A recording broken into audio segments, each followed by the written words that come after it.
Welcome back to Conversation with Carroll. I'm here with a great guest of mine, someone I've been following for quite some time. She's motivated a lot of people out there, not just women, but men as well. And I'm happy to introduce Sara Lovestyle Hood. Sara, thank you for being on Conversations with Carroll. And before I even list all the great things that you've been doing, I just want to ask you, what was your why into getting in what you're doing? And then you can list all the great accomplishments that you've been doing and continue to do. You've been on a roll lately. Thank you. Thank you for having me. My why is my children. My son, Nolan, as you know, is autistic and he's nonverbal. And so several years back, I had to actually sue the county that I lived in. And I remember going home, and I'm not a crier. I'm a thug. I'm a G at heart. And I get back and I'm mad.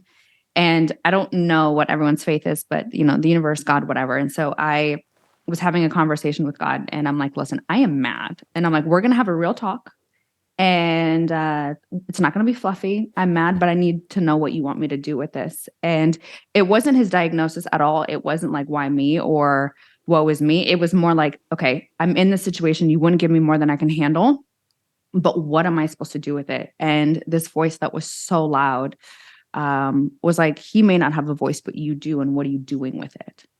And I'm like, dang, that was not the response that I wanted. I wanted a really like sympathetic, empathetic, like, come, let me, hug you, hold you, flowery kind of Yeah. response, but it wasn't. And the truth is, back then I was shy and quiet and introverted, and I'm still really introverted, but I had the opportunity and the decision to make of what I wanted to do with the situation that I had no control of. And the reality is I had a voice that I knew that I could inspire. And I knew that I had a story to tell. And my son may not have been able to speak, but I could. Mm. And so that night I decided, okay, I'm going to give the social media thing a try, give myself a 2-year deadline and see if anything became of it. And 5 years later, it definitely Wow. became more than I ever anticipated. But for me, it's absolutely my children, and Josiah in particular is what started it all. Nice. And in particular, I have moms that are always asking me all the time, like, how do you manage your life after and that transition phase? Yeah. And my question to you is, how are you able to balance that? Understanding that that was your motivation, and at times he is autistic. There is challenges with that, things that you have to almost understand your kid daily, and you never know what they really learn and comprehend until one day they shock you.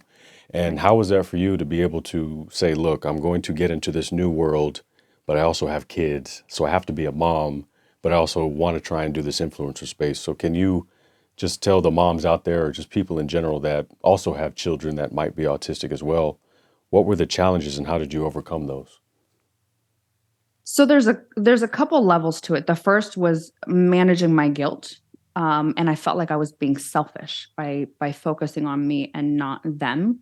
And I dealt with every minute that I did not spend trying to navigate autism in particular, and trying to, um, I think something that actually I never talked about ever, I don't think, is when I started this, and he still does. He was in PT, OT, speech. Um, Vision therapy, like I was in everything at every appointment when I decided that I was going to take this route and become an influencer. But the reality is the balance is not real. And so I had to navigate, could I give myself the grace to not be the best mom that day in whatever that meant for me? And was I okay not necessarily being the best influencer or CEO? And it's hard. It's really not real. But the system that I've come up with now, especially considering all the the companies that I have, is like on Mondays is just admin day. On Tuesdays, it's only like I only shoot content once a week. I don't. I'm a mom. I don't have the capability to shoot every day. I would love to, but that's just not my reality. And I think it's understanding your capacity and your bandwidth, and not trying to be someone else or trying to compare to what someone else is doing. A really good friend of mine, she makes content every day spontaneously, Mm. every single day. I know that I can't, Mm. and I have to be okay with that. As much as I would love to just randomly make content, I just can't. And so it's, Wednesdays is, influenced equity. It's my podcast. That's the podcast days. And so every single aspect of my life is very much scheduled. And even like in my calendar, it's color coded to the point where my workouts are scheduled in there. Cause if it's not in there, it's not happening. Yeah. If like my prayer time is at 5:30, if I don't schedule it, it's just not going to happen and the date's going to get away from me. And so it's a balance between grace and also as much as I still have mom guilt for traveling for work or if I'm away from them, I know that the peaceful, healed, healthy, bad a mama that I can be is the best version of who I can be for them. But it's hard. I won't lie. It's hard. It's hard. Well, you're doing it great because you say you only shoot content once a day, once a week. It seems like you shoot every single day the way you do it. So you must shoot like 30 or 40 videos in one day. You must knock them. Yeah. You do? Okay. I do. You knock it out. That's impressive because I'm tired after like 2. I'm like, you know what, guys? Let's take a break for the rest of the day. So it's very commendable. Yeah, it's very commendable that you can do that. So I'll go back to the podcast and we'll talk about that. But I want to talk about your businesses and the way you have it structured, but more importantly, the things that you're involved in. And I don't think a lot of people understand the venture capitalist world, and it's something that's it was kind of the craze 2 years ago, tapered off a little bit, but now it's starting to come back up. Can you explain that as far as you being a woman in the venture capitalist space, which is somewhat still rare, but it's starting to build up a little bit more? Talk to me how that came about and tell some of the viewers some of the great things that you are doing with this new opportunity to be able to be that person that provides an opportunity to somebody else.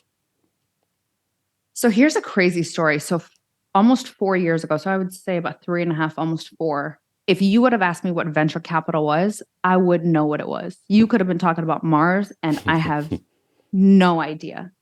All of this happened so fast. And I think, and something that I want to make sure that I mention is sometimes we wait to be qualified to do something. Yeah. And sometimes we wait until we think that we have enough experience or, we deal with imposter syndrome. And I think it's why it took me almost even 2.5 years to talk about this part of my life, because I don't come from finance. I don't know that world. And like I said, I didn't even know what it was. Mm-hmm. And so to see that influence is what brought me here is wild, because in terms of like the different aspects of my career, obviously I'm an influencer. So we have, we have Sara Lovestyle. And then it's brand all of its own. And then there's Influence to Equity, which is my podcast and which is becoming soon it's production company of its own. Nice. And then there's the angel investment sides, which runs under Sarah Blay Inc., which is my holding company.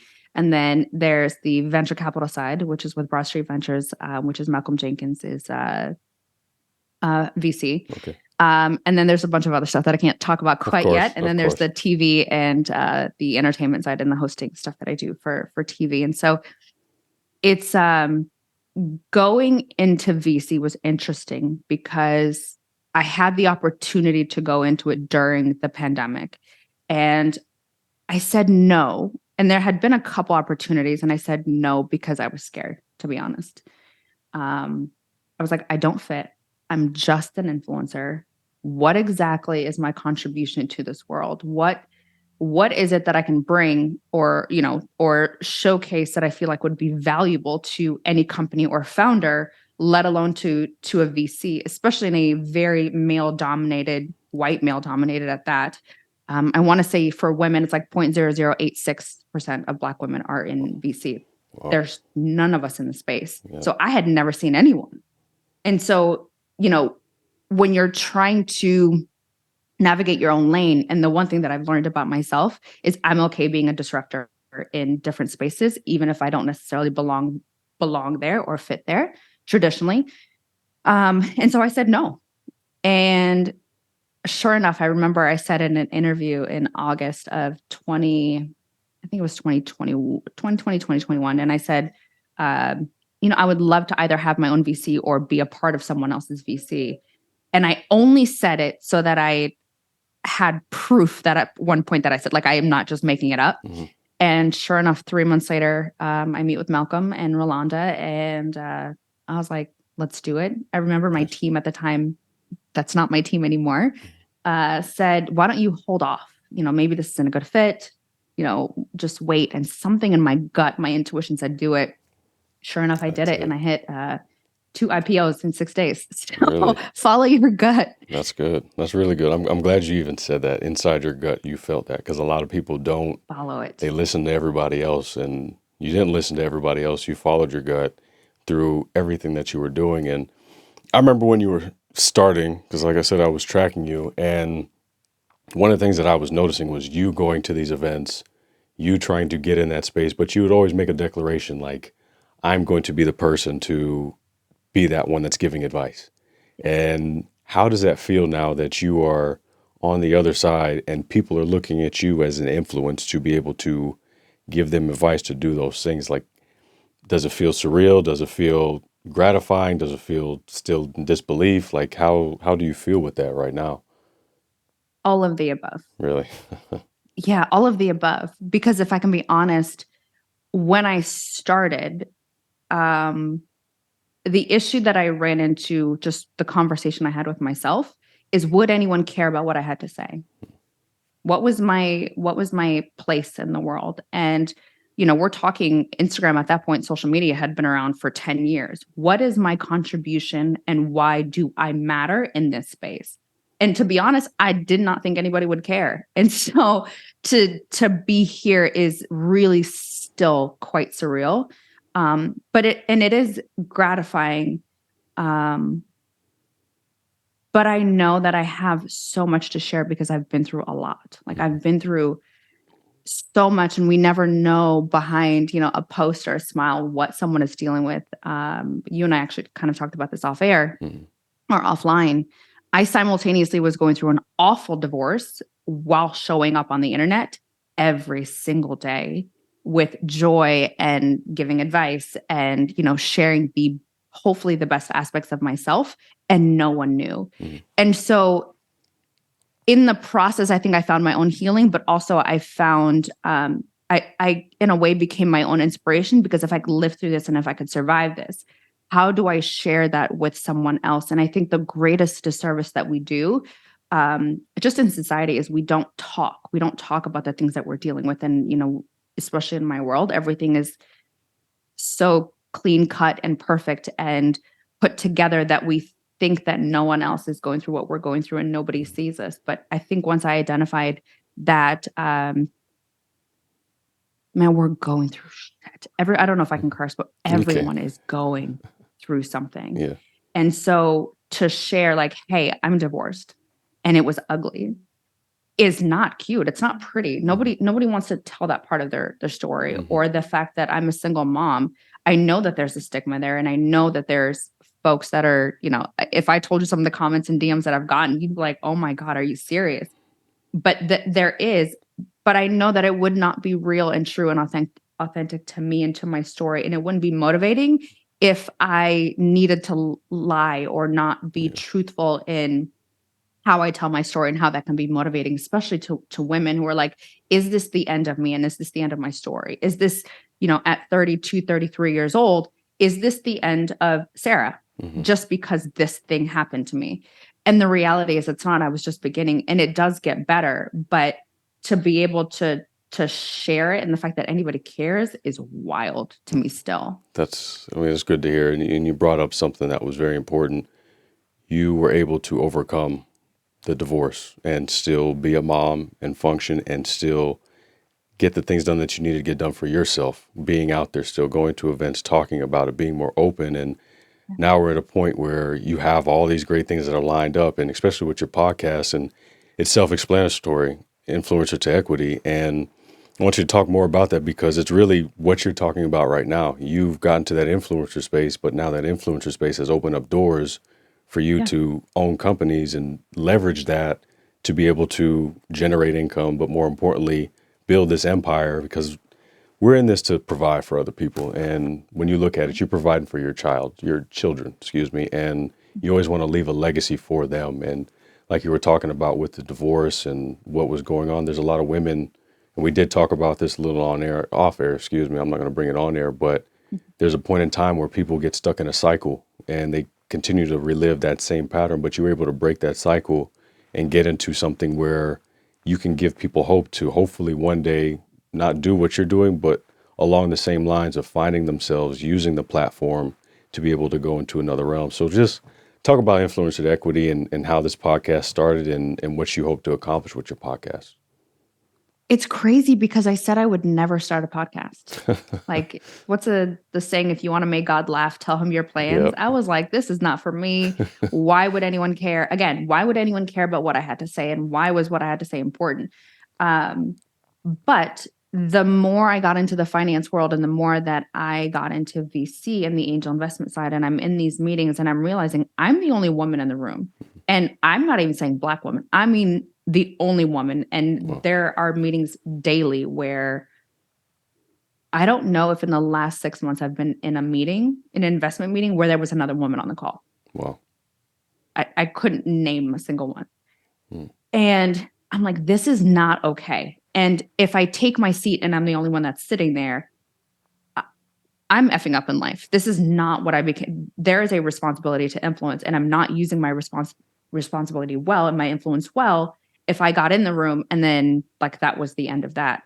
But I learned in my experience, how do I share how I got there? But I needed also, I think it's important to have guests, at least for me, that were trailblazers in their industries that got into equity or received equity, but their paths were all different. And we all, like Country Wayne recently was on, the way that he started, 2014 and with Facebook, and now he's crushing it. People don't realize like how big of a businessman he is, or yourself, or Ian. With me, it was like, okay, the first company reached out. They couldn't afford to pay me. I made a joke about, well, I'll take equity in your company. And they said, actually, that's not a bad idea. We might actually be able to pull that off. And I remember being like, wait, is this a real thing? Because I could take 25K or 50K, or I can take equity in your company, you get acquired, I walk away with a nice hefty check. I was going to do the influencer work anyway, so I might as well get the equity and receive, a sizable check in the process. Yes. And then I just rinsed and repeated until I realized, once I knew what I figured out very quickly what's the one thing that I can do well, and I can do it better than anyone. And I was like, I can leverage this, which was influence and marketing. And then I just started like collecting, sitting on boards. And I think I'm on 17 or 18 now. So I can sit on the boards. I can get advisory shares. I'm going to be sharing and talking about these companies anyway, because I truly believe in them and I believe in their founders. And then if I have the money, then I will invest in the companies.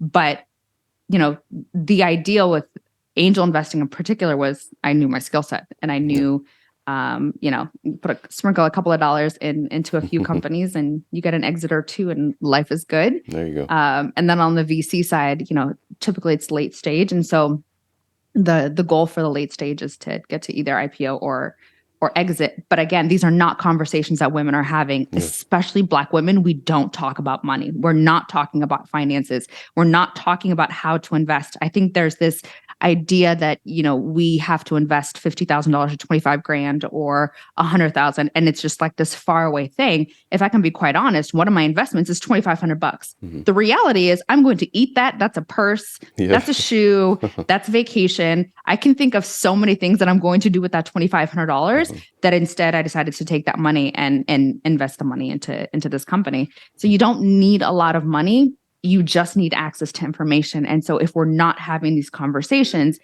we're never going to move forward, especially with, Black women, because we don't talk money and we don't negotiate our rates and we don't negotiate our salaries. We just don't.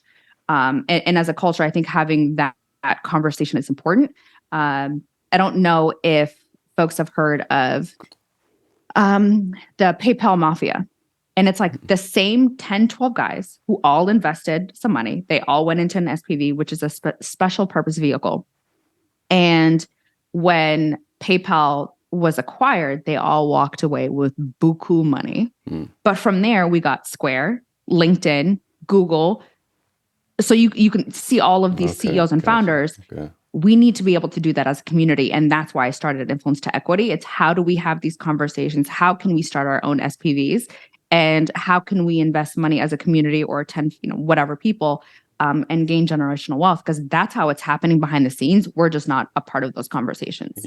That's so true. I need to get you involved with Quad A because you're definitely that type of voice that the African American culture, well, not even just a minority culture in general, and the women need to hear because, yeah, instead of buying a purse, think long term. And it's not, well, I got to raise $50,000 and then put it in and not see it anymore. It's more of the bag money and then go ahead and put that in and don't worry about it anymore, but use what you do know, learn the skill set, learn the business, and then hopefully grow it. So I commend you for that. But yeah, we definitely need to talk more about getting your voice out there because it is something that you have the power to do that. And one last thing I want to kind of ask you is, what is your advice for, and I'm talking more women, what is your advice for women that have no idea where to start, they're lost, or they might be getting out of a cycle and still trying to figure out themselves? What's one thing that you can tell them to get them motivated to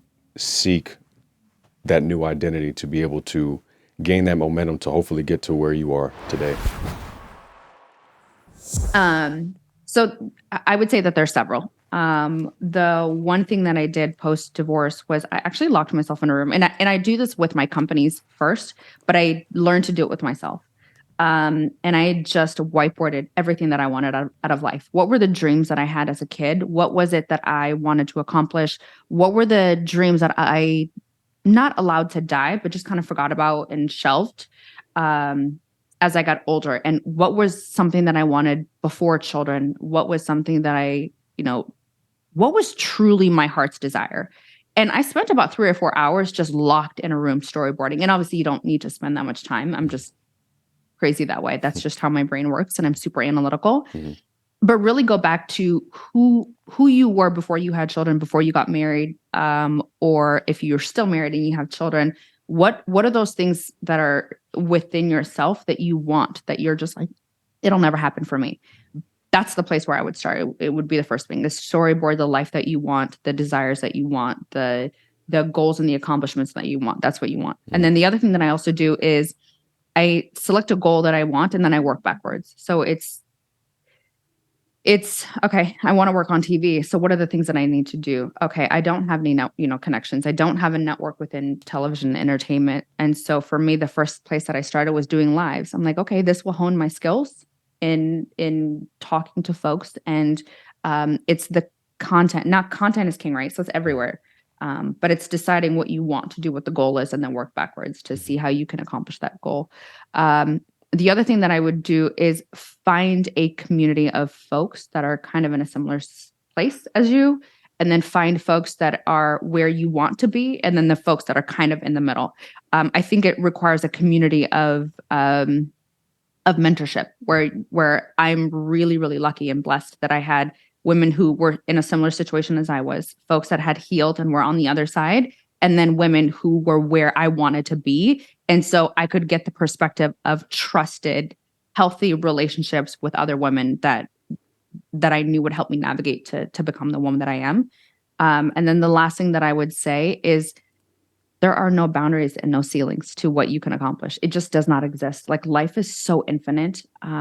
And I know that it's hard, and it's not to say that there aren't tears, and it's not to say that there are days where I'm like, WTF, like, what is happening with my life right now? This can't be real.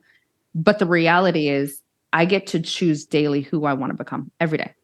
And I get to choose what I want to accomplish. And at least for me personally, and I would hope to share, I know that I want to get to the end of my life and I want to be empty. I want to know that I gave everything that I had in this life, but also that I gave myself a shot to fail. And if I fail, so what? Fail quickly and move forward. Exactly. And then you try something else. But even if it feels like it's not working, you don't give up on it. You just try it again over and over again. And I know we've been hearing that since we were kids, but the reality is you're going to fail. Mm-hmm. Like, there's going to be lessons in that failure. Like, you're not special. Those are conversations I have with myself every single day. Every time I bomb something, who do I think I am? I'm not special. Mm-hmm. But take the lesson move forward, do it and pivot quickly and try it again until I figure out, you know, what's working. And if it's not, that's okay. And for me, I got that actually from my dad.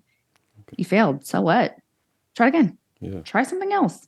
Like It's that. just, that's just the reality of life. And also give yourself grace. You're not going to be the best mom every day. You're not going to be the best CEO every day. You're not going to be the best, whatever it is that you're trying to be. You're just not. If you can cross off one thing off your list, congratulations, you're a winner. That's it. I like that. I definitely like that. People, if you want to follow Sara Lovestyle on Instagram, influencer to equity. And then also too, we're going to try and get her involved with Quad A. So you'll be seeing her on the circuit. So Sara, I appreciate you coming on the show and taking time out your day from being a mom to give me some insight on the other side, because it's been informative. From my perspective, I've loved doing these things because I get to find out about people in other aspects, because I've been so sheltered with football. You know, really get to see that other side of other people's lives, because we just think, or at least I think, football players all the time when I see people. So I always automatically think we're all the same. So it's great to just hear your story and how you've been able to motivate other people. So I appreciate you coming on the show. No, thank you so much for having me. No problem.